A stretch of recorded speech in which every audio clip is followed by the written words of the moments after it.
Hey guys, welcome back to another video. I guess I have a cute little co-host with me today. Hi, Chloe. In today's video, I am going to teach you the basics on how to lose weight, where to start, what to do, what's important, what's not important, what to focus on, etc. I'm sure if you clicked on this video that at some point in your life, you have attempted losing weight. And if you're like the majority of people, you've probably attempted to lose weight and realized that it's very difficult to stick to certain protocols or certain programming, especially if it's not customized to your specific needs. Or maybe you found it really difficult to balance a social life with wanting to achieve your weight loss goals. And so those are all things that we're going to touch on today. I think if we were to ask every woman, what could you have if you could have one thing? And almost every woman is going to say, I want to be able to look how I want and eat how I want. Most people will say that is absolutely not possible, but I am here to tell you that is possible. If you take the time to diet correctly, then you never have to diet again. There are so many myths and fads in the fitness industry that we have to deal with, especially because of social media. Most are just money scams or trying to get you to buy a product. And I promise that if you strip back the layers and go back to the basics, losing weight really can be simplified, achievable, and maintainable. So let's go ahead and jump into the first tip that I have for you guys. And this is by far going to be the most important. I work with a lot of women teaching them how to lose weight and love their bodies and achieve the physique and mindset that they want. And the number one problem that I run into is what your expectations are when it comes to weight loss. I know that we have been told with social media and with fad diets that it is normal to lose 10 pounds in 1 week. And I am just here to tell you that is ridiculous, that is unhealthy, and that is not something that you should want nor be proud of. When you're setting up weight loss goals, what I typically recommend to all of my clients, if you're aiming to lose fat, is to set up an expectation to lose around 1% of your body weight per week. Obviously, if you have someone who has a little bit more weight to lose, then you can aim for a slightly bigger goal week to week. But if you are already relatively lean and you're wanting to go from lean to leaner, you're not going to be shedding lbs quickly. You also want to be mindful that when you're setting a goal to lose weight, you want to lose fat, not just weight. And in order to do that, it's going to take a different protocol and different methods than just overall weight loss. It's very, very important to preserve your metabolism and maintain your muscle mass while you're in a dieting phase, which can appear to slow down results if the only thing that you're focused on is the scale.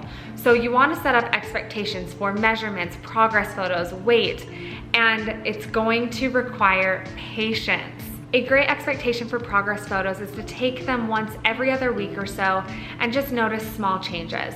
Notice if your clothes are fitting better or fitting differently. When it comes to the scale, aim for about 1% on average. That's going to be key here, you guys. On average, your body is going to fluctuate in weight and a lot of things affect the scale. So taking an average weight is really important. You'll want to aim for about 1% on average per week of your body weight lost.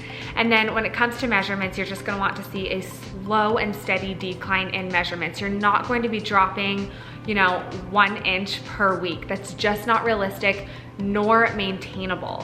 When you're setting up these expectations, I want you to remember that typically the slower the weight comes off, the more likely it is that you're preserving muscle mass and that you're going to be able to sustain the results that you're seeing, which is what we all want. That is the ultimate goal, is to be able to lose weight and actually keep it off.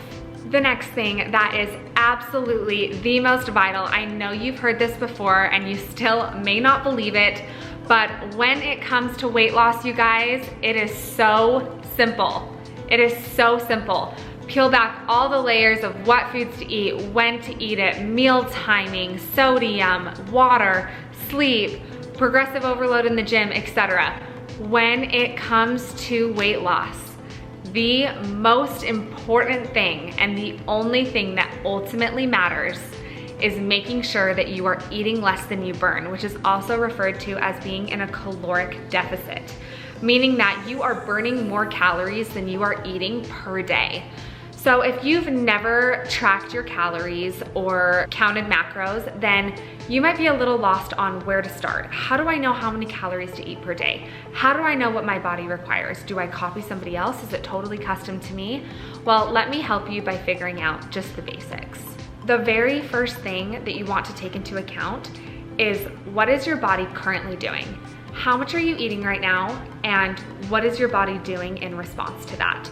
Are you currently maintaining your weight, losing weight, or gaining weight? And if you've never tracked your food before, what I would recommend is for about a week, pull out even just a calculator in your phone or any type of app. There's so many free apps out there. You can do MyFitnessPal or My Macros Plus, and start inputting your food. Start getting used to reading nutrition labels so that you understand what is in your food.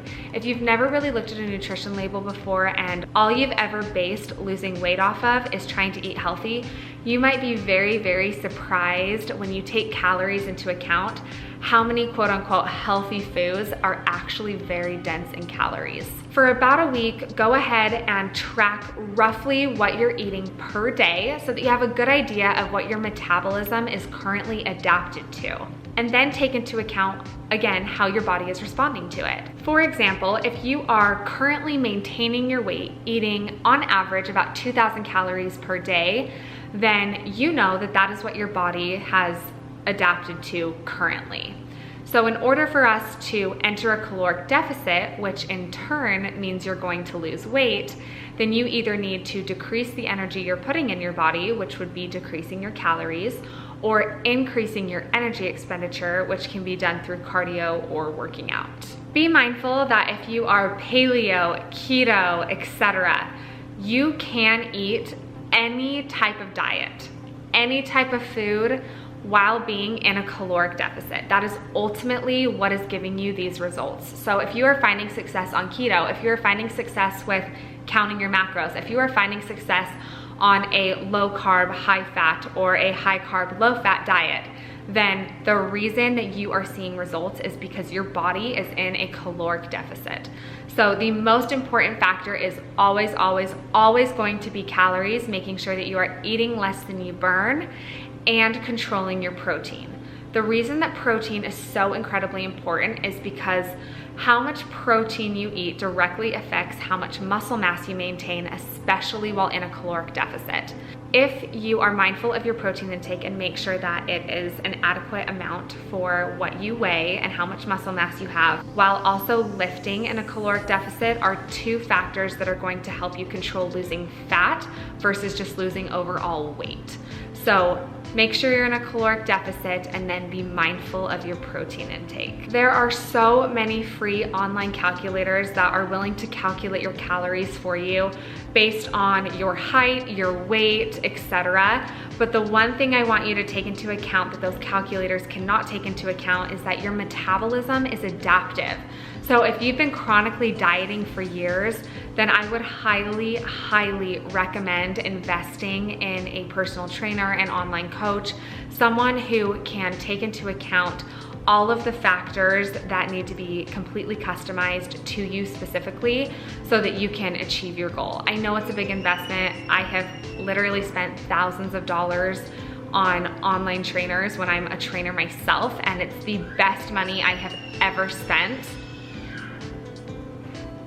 Beckham is in the other room playing, so if you hear some sound effects, that's just my little man keeping himself company and playing. I promise that it really is worth the investment, and that's not what this video is about. There are so many ways that you can calculate your own calories and be successful with the tips that I just told you.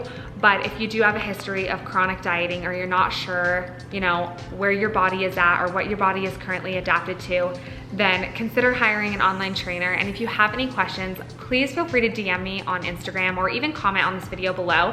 And I am happy to answer any questions for you guys. If you want to throw me a couple numbers and for me to give you some suggestions on what I think would be best for you to do, then I am more than happy to do that for you guys. The next tip that I have for you guys is going to be all about exercise. So you know me, I love to lift. That is always going to be my favorite form of exercise. Well, I have a really good friend that absolutely loves to box. Her mom owns a boxing gym and she just finds it really fun and really therapeutic. I have another friend who loves to run that wants to do half marathons and full marathons. I have another friend who loves to do yoga. I have clients that love to dance. It does not matter what form of exercise you choose to do, as long as it is something that you can stay consistent with. Now, if being lean and quote unquote toned is very important to you, then I'm going to highly, highly recommend that you incorporate some sort of resistance training into your schedule. Lifting weights is what's going to help you achieve that sculpted muscle mass that you really, really want when it comes to being lean and being in a caloric deficit and losing the fat that's surrounding that muscle. But when it comes to just losing weight in general, what is the most important is, of course, like I touched on, being in a caloric deficit, but then also exercising, because we want to be able to eat an adequate amount of food for our hormones, our quality of life. So increasing your energy expenditure is another way to put yourself in a caloric deficit by expending more energy. So finding a form of exercise that you can be consistent with and stick to, and again, going back to my first tip, something that's realistic for you to do a few times a week or on a daily basis, depending on where you're at in your fitness journey, is going to be so incredibly important and really, really help you be successful. Let's talk about some of the lifestyle changes that are absolutely vital when it comes to losing weight. Moving on to tip number 4, let's talk about some of the small lifestyle changes that you can make that are just going to naturally contribute to losing weight and make things a little bit easier for you.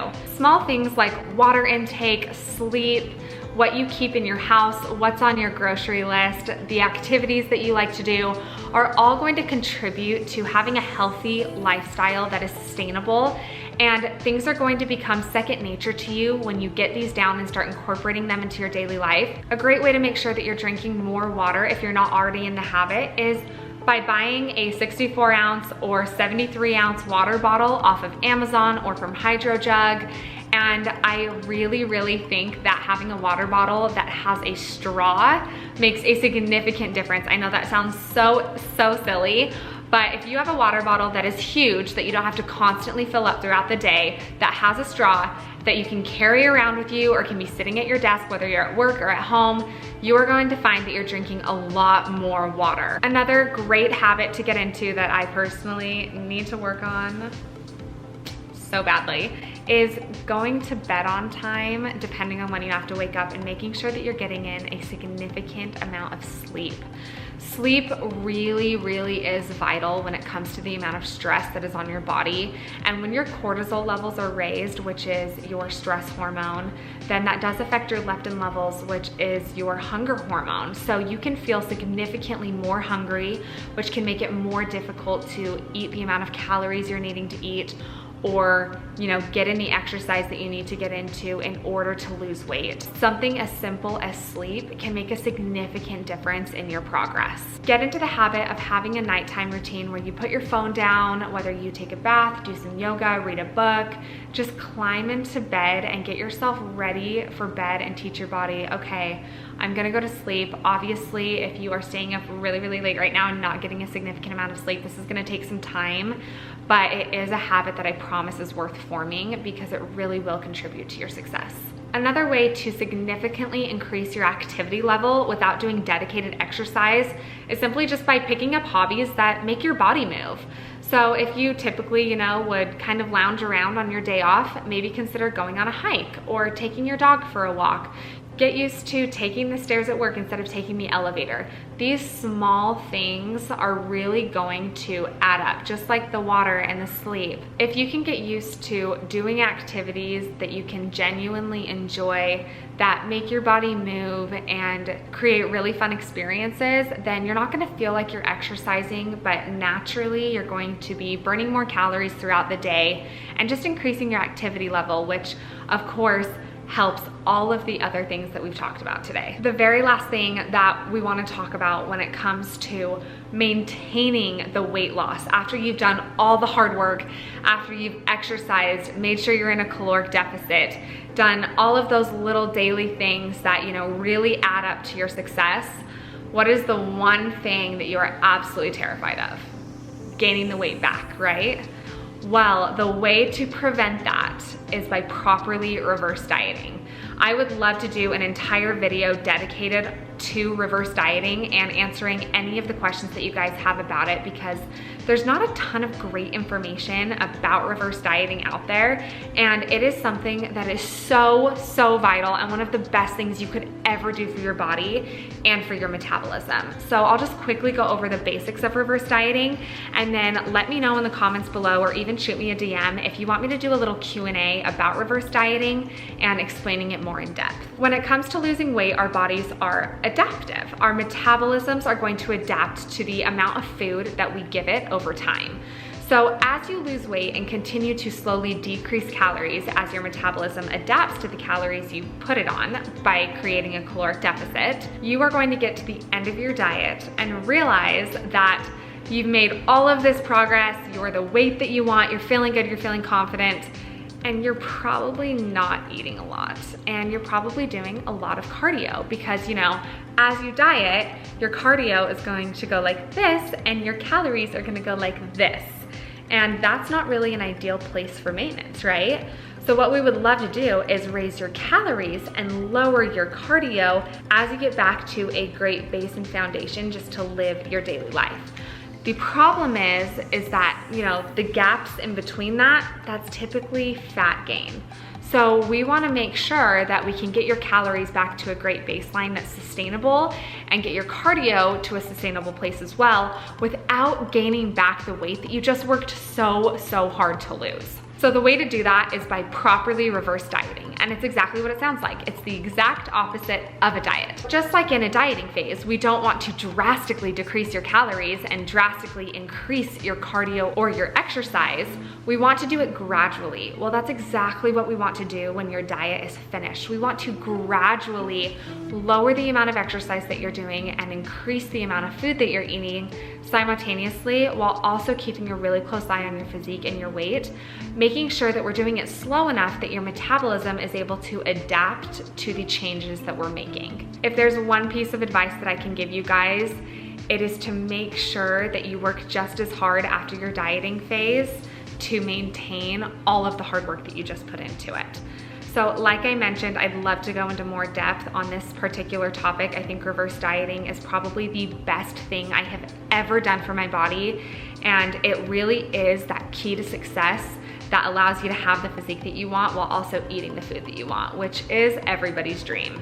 So go ahead and let me know if you guys want me to expand on this topic. But that's going to be all for today's video. I hope you guys enjoyed my 5 tips on how to lose weight and be successful, going back to the basics, how to maintain weight after you lose it, and all of the things that are going to kickstart your weight loss journey and help you be successful.